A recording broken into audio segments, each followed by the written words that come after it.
ಇದು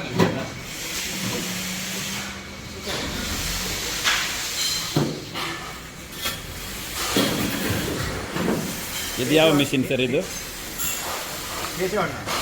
ನಾನು ಸುರೇಶ್ ಬರ್ನಾಳ್ ಮಾತಾಡ್ತಾ ಇದ್ದೇನೆ. ನನ್ನಲ್ಲಿ ಸ್ವಲ್ಪ ಆಲ್ಟ್ರೇಷನ್ ಇತ್ತು, ನನಗೆ ಸ್ವಲ್ಪ ಸಮಸ್ಯೆ ಆಗ್ತದೆ ಅಂತ ಹೇಳ್ತಾ ಇದ್ದೆ. ಈ ಕೆಳಗಿನ ಮೆಕ್ಕನ್ನು ಹೇಗೆ ತೆಗಿಲಿಕ್ಕೆ ಅದಕ್ಕೆ ನೀವೀಗ ಪರಿಹಾರವನ್ನು ಕಂಡು ಹುಡುಕಿದ್ದೀರಿ. ಅದಕ್ಕೆ ಬೇಕಾದಂಥ ಆನ್ಸರ್ ಇದೆ ನಿಮ್ಮ ಹತ್ರ. ಇದು ನೋಡಿ, ಬೋಲ್ಟ್ ಕೈಯಲ್ಲೇ ತೆಗಿಬೋದು, ಯಾವುದೇ ಸ್ಪ್ಯಾನರ್ ಬೇಕಾಗಿಲ್ಲ, ತುಂಬ ಸುಲಭವಾಗಿ ತೆಗಿಬೋದು. ಬಾಕ್ಸನ್ನು ನೋಡಿ, ನೀವು ತೆಗೆದ ರೀತಿ ನೋಡಿದರೆ ತುಂಬ ಸುಲಭವಾಗಿ, ಅದಕ್ಕೆ ಯಾವುದೇ ಬೋಲ್ಟ್ ನಟ್ ಹಾಕಲಿಲ್ಲ. ಮೇಲ್ಗಡೆ ಕ್ಲೀನ್ ಮಾಡೋದು ಅಂದರೆ ಬರೀ ಬಾಕ್ಸನ್ನು ತೆಗೆದ್ರೆ ಆಯಿತು. ಇದು ಅಡಿಭಾಗ ತೆಗೆಯೋದಾದರೆ ನೀವು ಈ ನಟ್ಗಳನ್ನು ತೆಗಿಬೇಕು, ಬೋಲ್ಟನ್ನು ತೆಗಿಬೇಕು. ನಟ್ ಕೆಳಭಾಗಕ್ಕೆ ವೆಲ್ಡ್ ಆಗಿದೆ. ಈ ವಾಷರನ್ನು ತಿರುಗಿಸಿದಾಗ ನಿಮಗೆ ಸ್ಪ್ಯಾನರ್ ಇದ್ದು ಸುಲಭವಾಗಿ ತೆಗಿಲಿಕ್ಕೆ ಆಗುತ್ತೆ. ನಾನು ಇಲ್ಲಿ ತಿರುಗಿಸ್ತಾ ಇದ್ದೇನೆ ಕೈಯಲ್ಲಿ. ಹೌದು, ಮಾಡಿ ನೋಡಿ, ನಂದು ಬಂತು ನೋಡಿ. ಇದು ನಿಮಗೆ ಎಷ್ಟು kg ಪೆಪ್ಪರ್ ಆಗ್ತದೆ? ನನಗೊಂದು 5 ಟನ್ನಿನ ಹತ್ರ ಆಗ್ತದೆ. 5 ಟನ್ನಷ್ಟು. ಇದರಲ್ಲಿ ಗ್ರೀನ್ ಪೇಪರ್ ಲೆಕ್ಕ 1 ಗಂಟೆಗೆ 800 kg ಮಿನಿಮಮ್ ಆಗಿ 1 ಗಂಟೆಗೆ 800 kg ಕೋಡನ್ನು ಬೇರ್ಪಡಿಸ್ಬೋದು ನೀವು. ನಾವು ಇದರಲ್ಲಿ ನಮ್ಮಲ್ಲಿ ಫಾಸ್ಟ್ ಹಾಕುವ ನಮ್ಮ ಕೆಲಸ ಸ್ಕಿಲ್ನಿಂದಾಗಿ 1000 kg ನಾವು ಬೇರ್ಪಡಿಸಿದ್ದೇವೆ. ವೆಟ್ ಗ್ರೀನ್ ಪೇಪರ್ ಹಾಕಿದಾಗ, ಒದ್ದೆ ಗ್ರೀನ್ ಪೇಪರ್ ಹಾಕಿದಾಗ ಇದರಲ್ಲಿ ಹಿಡ್ಕೊಳ್ಳುವಂಥ ಸಾಧ್ಯತೆಗಳು ಜಾಸ್ತಿ. ಅದರಿಂದಾಗಿ ಕ್ಲೀನ್ ಮಾಡುವಂಥ ಅವಶ್ಯಕತೆಗಳು ಬರುವಂಥದ್ದು. ಕೆಳಗಿನ ಸೈಡಿನ ಮೊದಲೇ ನಮಗೆ ತೆಗಿಲಿಕ್ಕೆ ಆಗ್ತಾ ಇಲ್ಲ. ನೋಡಿ,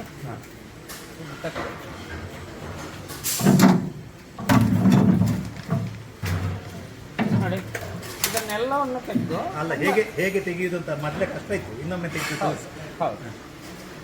ಇನ್ನು ನೋಡಿ, ಇದನ್ನು ಕ್ಲೀನ್ ಮಾಡೋದು ಮಾತ್ರ ಅಲ್ಲದೆ ನಾನು ತೋರಿಸ್ತೇನೆ ಇನ್ನೊಮ್ಮೆ. ಕ್ಲೀನ್ ಮಾಡೋದು, ಇದನ್ನು ನೀಟಾಗಿ ಕ್ಲೀನ್ ಮಾಡ್ಬೋದು. ಹಾಗೆಯೇ ಇದರ ಬದಿಯಲ್ಲಿ ಬರುವಂಥದ್ದನ್ನು ಎಲ್ಲವನ್ನು ಕೈ ಹಾಕಿ ಕ್ಲೀನ್ ಮಾಡ್ಬೋದು. ಈಗ ಮೊದಲೇ ಏನಾಗ್ತಾ ಇದ್ದೆ ನಾನು ಹೇಳ್ತಾ ಇದ್ದೆ, ಇದನ್ನು ತೆಗಿಬೇಕಿದ್ರೆ ಇದನ್ನು ತೆಗಿ ಮೊದಲಾದ್ರೆ ಬೇರಿಂಗ್ ಸೆಟ್, ಇದನ್ನು ಪಿಲ್ಲರ್ ಬೇರಿಂಗ್ ಅನ್ನು ಸಮೇತ ತೆಗಿಬೇಕಿತ್ತು. ತುಂಬಾ ಕೆಲಸ.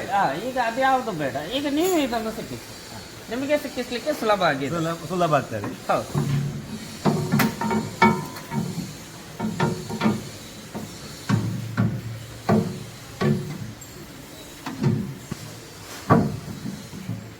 ನೋಡಿ, ಆ ಕಡೆ ತಗೊಂಡೋಗಿ ಈ ಕಡೆ ಜಾರಿಸಿದ್ರೆ ಆಯ್ತು, ನೀವು ಇದ್ರ ಮೇಲೆ ಬರ್ತದೆ. ಇಲ್ಲದ್ರೆ ನನಗೆ ಇದು ತುಂಬಾ ಸಮಸ್ಯೆ ಕೊಡ್ತಾ ಇತ್ತು ಎಲ್ಲ. ಇಲ್ಲಿ ತುಂಬಾ ಆ ಮೇಲಿದ್ದನ್ನು ಕೂಡ ಇದ್ರ ಮೇಲೆ ಇಟ್ಟು ಮೊದಲಾದ್ರೆ ಇದನ್ನು ಹೀಗೆ ಸಿಕ್ಕಿಸಿ ತೆಗೆಯುವುದಿದ್ರೆ ಯಾವುದನ್ನೆಲ್ಲ ತೆಗಿಬೇಕು? ಇಲ್ಲ, ಈ ಬೇರಿಂಗ್ ಅನ್ನು ರಿಮೂವ್ ಮಾಡಬೇಕು. ರಾಡ್ ಅನ್ನು ಇದು ಮಾಡಬೇಕು. ಈ ರಾಡ್ ಅನ್ನು ತೆಗೆದ ಕೂಡಲೇ ಏನು ಸಮಸ್ಯೆ ಅಂದ್ರೆ ರೀಸೆಟ್ಟಿಂಗ್ ಅಲೈನ್ಮೆಂಟ್ ತಪ್ಪಿ ಹೋಗ್ತದೆ. ಈಗ ಆ ಸಮಸ್ಯೆ ಬರುವುದಿಲ್ಲ. ಅಲೈನ್ಮೆಂಟ್ ಇದು ಇಂಪಾರ್ಟೆಂಟ್, ತುಂಬಾ ಅಲೈನ್ಮೆಂಟ್ ಫಿಕ್ಸ್ ಆಗಿದೆ. ಹೌದು, ಅಲೈನ್ಮೆಂಟ್ ಫಿಕ್ಸ್ ಆಗಿರ್ತದೆ. ಇಲ್ಲಿ ನೋಡಿ, ಇದನ್ನು ಬೆಲ್ಟ್ ಅನ್ನು ಸಹ ತೆಗಿಬೇಕಿತ್ತು ಮೊದಲೇ. ಅದು ಸ್ವಲ್ಪ ಅದಕ್ಕೆ ಸ್ಕಿಲ್ ಬೇಕಿತ್ತು ವಾಪಸ್ ಸಿಕ್ಕಿಸ್ಲಿಕ್ಕೆಲ್ಲ. ಈಗ ನೋಡಿ, ಸಮಸ್ಯೆ ಇಲ್ಲ. ನನಗೆ ಭಾರಿ ಖುಷಿ ಆಯಿತು ಕೇಶವರೇ, ನೀವು ಹೀಗೆ ಮಾಡಿಕೊಟ್ಟದ್ದು. ಇನ್ನು ಮುಂದಕ್ಕೆ ನೀವು ಹೇಳಿದ್ರಿ ಎಲ್ಲರಿಗೂ ಇದೇ ರೀತಿ ಮಾಡಿಕೊಡ್ಲಿಕ್ಕೆ ಶುರು ಮಾಡಿ. ಖಂಡಿತ ಮಾಡ್ತಾ ಇದ್ದೇವೆ. ಈಗಲೇ ಪ್ರೊಡಕ್ಷನ್ ಸ್ಟಾರ್ಟ್ ಆಗಿದೆ. ಇದೇ ರೀತಿಯಲ್ಲಿ ಕಂಟಿನ್ಯೂ ಆಗ್ತಾ ಇದೆ. ಅದೇ ನನಗೆ ಖುಷಿ ಆಯಿತು. ನೀವು ಕೃಷಿಕರ ಪರವಾಗಿ ಎಷ್ಟು ಕೆಲಸ ಮಾಡ್ತಾ ಇದ್ರಿ. ಏನು ಸಮಸ್ಯೆ ಬಂದರೆ ಅದಕ್ಕೆ ಸಮಸ್ಯೆ ಬಂದರೆ ನಿಮ್ಮ ಹತ್ರ ಹೇಳಿದೆ ನಾನು.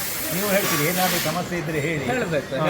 ಹೇಳಿದಾಗ ಮಾತ್ರ ಅದೇ ಫೀಡ್ಬ್ಯಾಕ್ ಇಂಪ್ರೂವ್ಮೆಂಟ್ ಆಗುವಂಥದ್ದು. ಯಾವುದೇ ಕೃಷಿ ಉಪಕರಣಗಳಿರಲಿ, ಅದಕ್ಕೆ ಸಜೆಷನ್ ಬೇಕಾದದ್ದು ಬಳಕೆದಾರರು ಅಂದರೆ ಕೃಷಿಕರದು. ಅದು ಹೊರತು ನಾವು ಏನೋ ಮಾಡ್ತೇವೆ ಅಂತೇಳಿ ಐಡಿಯಾ ಇದೆ ಅಂತೇಳಿ ಮಾಡ್ಲಿಕ್ಕೆ ಹೋದರೆ ಅದು ಸಕ್ಸಸ್ ಅಲ್ಲ. ಏನು ಬಳಕೆದಾರರ ಐಡಿಯಾ ಇದೆ ಅದೇ ಸಕ್ಸಸ್. ಅದು ಇಬ್ಬರು ಕೈ ಜೋಡಿಸಿದರೆ ಸರಿಯಾಗುತ್ತೆ ಅಂತ ಹೇಳೋದು ನಾನು. ಹೌದು, ಫ್ಯಾಕ್ಟ್ರಿಯವರು ಮತ್ತು ಯೂಸ್ ಮಾಡುವವರು ಒಟ್ಟಿಗೆ ಇದ್ದರೆ ನೋಡಿ ಇಂಥ ಒಂದು ರಿಸಲ್ಟ್ ಬರುತ್ತೆ ನೋಡಿ.